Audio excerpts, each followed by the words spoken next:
ನಮಸ್ಕಾರ ಸ್ನೇಹಿತರೆ, ಆರ್ಥರೈಟಿಸ್ ಸಮಸ್ಯೆಗೆ ಯಾವ ಮುದ್ರೆ ಮಾಡಬೇಕು ಅಂತ ಕೇಳ್ತಾ ಇದ್ರಿ. ಇವತ್ತಿನ ವಿಡಿಯೋದಲ್ಲಿ ತಿಳಿಸ್ತಾ ಇದ್ದೀನಿ ಸಂಧಿ ಮುದ್ರೆ. ಹೌದು, ಆರ್ಥರೈಟಿಸ್ ಸಮಸ್ಯೆ ಇದ್ದರೆ, ಮೂಳೆಗಳಲ್ಲಿ ಜಾಯಿಂಟ್ಸಲ್ಲಿ ಏನಾದರೂ ಸಮಸ್ಯೆಗಳಿದ್ದರೆ ನೀವು ಸಂಧಿ ಮುದ್ರೆಯನ್ನು ಪ್ರಾಕ್ಟೀಸ್ ಮಾಡಿ. ಮಂಡಿ ನೋವು ಬರುತ್ತೆ, ಕೀಲುಗಳಲ್ಲಿ ನೋವಿದೆ, ಜಾಯಿಂಟ್ಸಲ್ಲೆಲ್ಲ ಪೇಯ್ನ್ ಇದೆ, ಆರ್ಥರೈಟಿಸ್ ಸಮಸ್ಯೆ ಇದೆ ಅನ್ನೋರು ಸಂಧಿ ಮುದ್ರೆಯನ್ನು ದಿನಕ್ಕೆ 45 ನಿಮಿಷದವರೆಗೂ ಮಾಡಿದ್ರೆ ತುಂಬಾ ಒಳ್ಳೆಯದು. ಹೇಗೆ ಮಾಡೋದು ತೋರಿಸ್ತಾ ಇದ್ದೀನಿ ನೋಡಿ.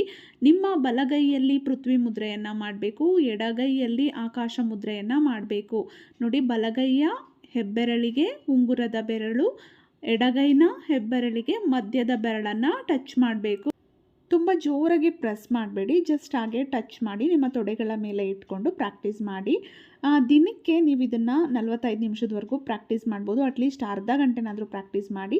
ಒಂದೇ ಸಲ ಕೂತು ಮಾಡೋ ಆಗಿಲ್ಲ, ನಿಮ್ಗೆ ಟೈಮ್ ಸಿಕ್ಕಿದಾಗ 10 ನಿಮಿಷ ಕೂಡ 3 ಭಾಗ ಮಾಡಿಕೊಂಡು ಮಾಡ್ಬೋದು, ಅಥವಾ 15 ನಿಮಿಷ 3 ಭಾಗ ಕೂಡ ಮಾಡಿಕೊಂಡು ಮಾಡಬಹುದು.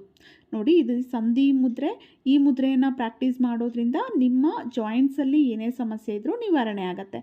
ನೀವು 10 ನಿಮಿಷನೋ 15 ನಿಮಿಷನೋ ಸಂಧಿ ಮುದ್ರೆಯನ್ನು ಪ್ರಾಕ್ಟೀಸ್ ಮಾಡಿದ್ರಿ ಅಂದರೆ ಅಟ್ಲೀಸ್ಟ್ ಒಂದು 3 ರಿಂದ 5 ನಿಮಿಷ ಪ್ರಾಣ ಮುದ್ರೆಯನ್ನು ಕೊನೆಯಲ್ಲಿ ಪ್ರಾಕ್ಟೀಸ್ ಮಾಡಲೇಬೇಕು.